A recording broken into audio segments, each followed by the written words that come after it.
Hello mga boss, nandito tayo ngayon sa Quezon City. Ang pangalan na street na to ay number 10 Scout Diquia Street.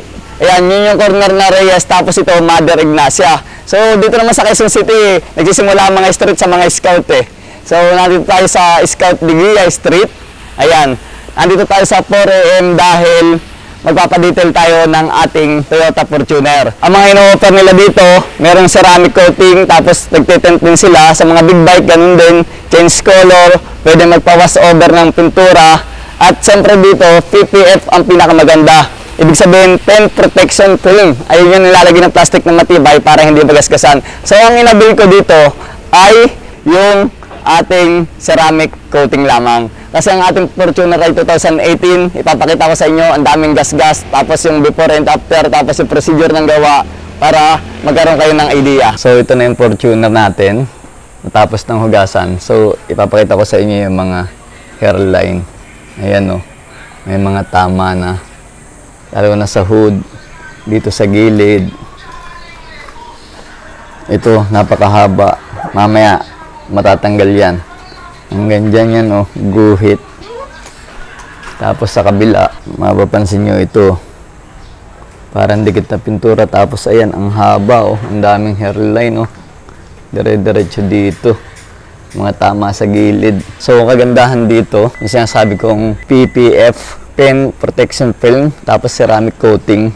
Ito yung natapos na nila, finished product. Brother, finished product na to na nung ano? Ng film. Film na po, hindi lang po nalilinisan pa.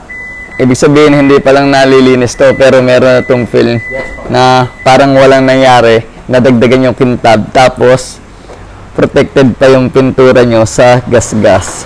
So, ito sports car na Porsche, tapos ito BR2 na OD. O, tingnan mo boss, oh. Ito yung malinis na, para talaga siyang pinatungan lang na film. Ano ba sample? Ayun, yan ba yun? Ah, ito. Ito naman ay LC. Ayun. Ano lang pala yung parang sticker, pero ito na yung ikakabit talaga. Parang may cover pa rin ito. Pag sa notebook, plastic cover to eh. Oo nga. As in talaga yan, ano, makunat na plastic. Oo. Makapal to. US made yan, ano? Ito, US made po to. Lumad. Ayun, oh. At least naaktuhan natin. Ay, makapal nga pala. Makapal. Pero meron pa po itong... Parang cover ng libro. Kaya pala medyo malabo-labo pa siya. Ayun yung tatanggalin. Dito yan sa Quezon City sa 4 AM crew. Ayan. Meron silang Facebook page. Pwede kayong mag-inquire. Ang presyo nito ay depende sa sasakyan.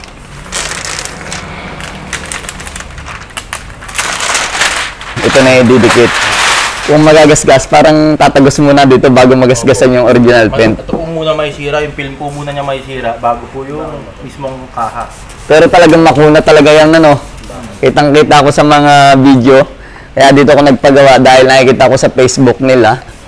Ay maganda yung gawa. Ayan, oh. Kita nyo naman, puro luxury car ang mga nakapila para magpaganyan. So tayo, ang inabil naman natin, ayun, ceramic coating. Ito, nakapila pa rin. Tapos itong Everest na to, lalagyan naman ang tint. Meron dito na pwede ka din magpa-detail ng mga motor. Ayan, may mga balot to. Kagandahan dito, sa may pahingahan yung customer, malamig, magandang ambience, ang bango ng kwarto, ang lamig. Ayan, pwede manood ng YouTube. Oh, saktong-sakto naman, ang pinapanood nila, yung vlog ko rin. Anong mga produkto at saka mga service na pwedeng i-avail dito? We have a paint protection film, then ceramic tint, then ceramic coating. Meron tayo din wash over, then we have a buy and sell. Buy and sell din sila. Ayan, oh. 4 AM crew. Ikaw din yung admin ng Facebook nila? Yes, sir. O, yan. Pag may nag-inquire sa'yo, mag-inquire kayo ng ceramic coating, film, papintura, siya nang bahala sumagot. Alright? 4 AM crew lang. Magkano lang kayo sa page natin or contact kayo sa nakalagay na number dun sa page. Number 10, Scout Diquia. Scout Diquia, Barangay Paligsahan, Quezon City. So ito na yung first step. Nilagyan na nila ng mga tape, yung mga dapat na hindi tamaan dahil ibabot na nila. Ito ay yung cutting, yung first step. Kasi 3 step to. Itong step na to ay tinatanggal nila yung mga gas-gas na kayang tanggalin bago patungan ng ceramic coating. So first step pa lang to. Ayan mga boss, oh. Halos makintab na. Kung ikukumpara mo dito sa gilid, ito, ayan, oh. Oh, yung hairline. Wala nang hairline doon. So lahat yan ng surface, papadaanan yan ni brother. So ayan na yung ating Fortuner. Inabot na ng gabi dahil napaka-busy nila. Ayan, oh. Walang imik-imik yung mga tao rito, kanya-kanyang gawa. Yung isa, yun, oh, nasa motor. Kaway-kaway dyan, brother. Oh. So after ng 3-step na detailing, ito na yung gagawin na ngayon. Nag-a-apply na siya ng ceramic coating. So mamahaling brand yung ginagamit nila. Graphene coating, boss. Anong tawag? Graphene coating. Yun, oh. Gawa pa sa ibang bansa yan. Napakamahal ng isang 100 ml niyan. Ayan. Paano ba natin makikita sa camera yung napunasan at saka hindi? Ayan, no.